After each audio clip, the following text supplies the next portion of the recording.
morning, folks, from Glider Sim. We've got a pretty good update here recently, and I wanted to show it off a little bit. Let me get landed here, and we'll start over, and we'll talk about it.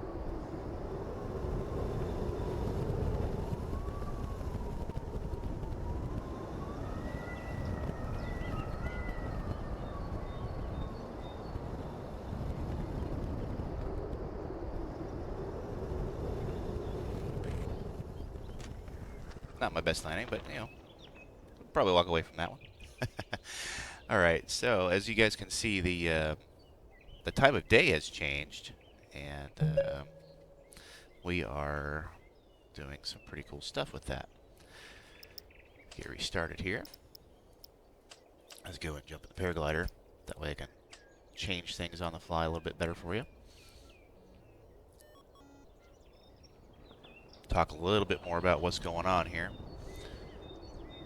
So we now have, instead of thermal activity sliders for the weather, we have time of day, and the thermals are actually determined by the sun direction hitting the surface of the map.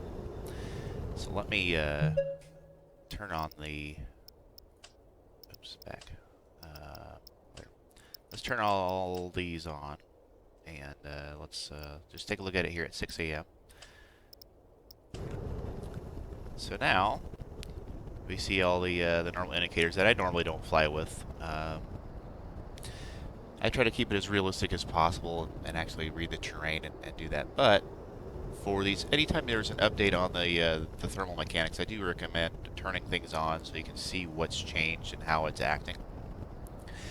So right now you can tell that it's there's not a whole lot of sun hitting these surfaces, and there's not much for thermal activity, which is how it would be in the morning, which is really cool.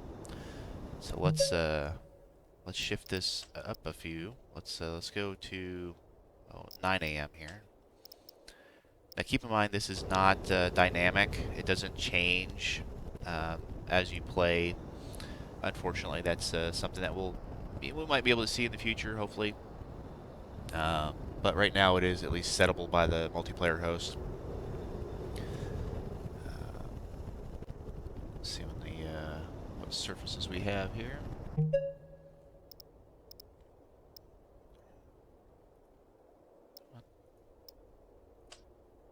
Yep. Render tails back on. Back. Alright. There's one of our thermal bubbles popping up over there. You can see it. Now all of the clouds, the low-level clouds that you will see on the map now, are indicative of thermal activity, which is great, because before we had some visual clouds that were maybe not necessarily active. So you can absolutely use these clouds when everything's turned off as an indicator of cloud activity, or the thermal activity. So there's some long distance bubbles there. As you get closer, see if we can find one a little bit closer here once stuff gets forming here. And it will actually have a little bit of a difference once you get near it. There's the wind tails are going to change. It actually shows the core now, so you can actually kind of see where you're really supposed to be. If I can get over to one. Let's see here. I also have the ridge lift on. Not a lot of wind, which I'm going to show you that here in a moment, because we do have it so that the wind affects the thermal placement as well from the source.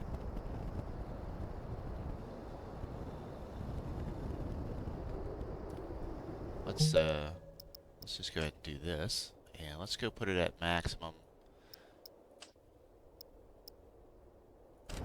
Boom, and there we have midday, hottest part of the day, maximum thermal activity.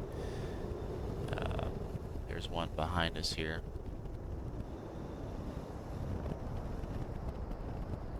And you can see the thermal activity is going towards these clouds, and they will show as the cloud gets bigger.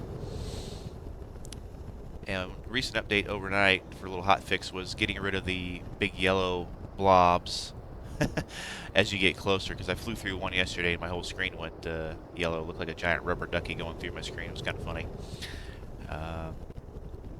But now you can see, roughly where the core of the thermal is. There's my Vario going off. Start.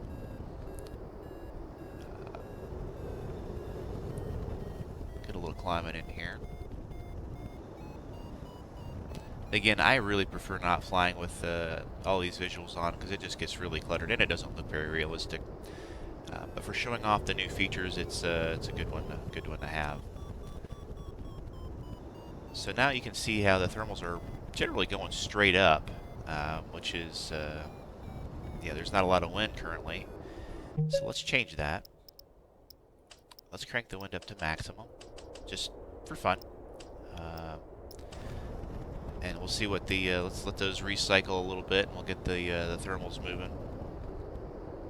And now you can see how the wind is pushing it off of the source down there where the sun is hitting at the closer to the 90-degree angles.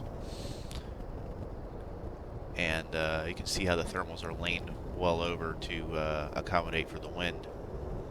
So these are things that you're going to have to think about when you're doing the challenge, which the challenge is, we've got the leaderboards set up so that your time counts on multiplayer. It's it'll save your data, which is really cool, so we can kind of see who's doing the best. But the challenges are a fixed weather cycle, so it's always going to be the same set for everybody. Nobody's going to be able to change the weather to something better or worse. As well as none of these indicators are allowed during the challenges. So if you try to do the challenge and with the indicators on, basically your score doesn't count. Which we had there were some long discussions about that. Hey there, Mr. Eagle. A lot of discussions about how that would work, and I think we've got that narrowed down to most folks want that to where you don't have the all this stuff on your screen when you're trying to do the challenge, because I mean it does make it easy. Especially right now at 2 p.m. you can see how much thermal activity there is. It's really cranking, which is good fun. I mean, if you want to go out and do a lot of good stuff, it's great. But let's do something real quick here, and I'm going to change it to the end of the day so you can see what that looks like as well. And then I'd also let the thermal activity is going to start to taper down. Just forgot to do the wind. Sorry about that. Let's get this wind back down here. Turn off the wind. And now you can have a nice gentle sunset ride down the mountain into town. Call it a day. Really, really cool. So depending on the time of day you pick, will also depict on how much thermal activity you're going to get. The wind isn't connected to that. That might be something that could be talked about in the future, possibly. But having the ability to change the weather and the wind direction, depending on where the host wants to have the wind direction coming from, it's kind of nice because there are some really cool ridges on this map that this wind would not work very well on. So it's just like the real world. If you can't fly on it with the wind, you can't fly on it. And also these tails obviously do show the rotor on the back side of the mountain if you're close enough to it. But yeah, so that's it for now. We do have something else in the works here.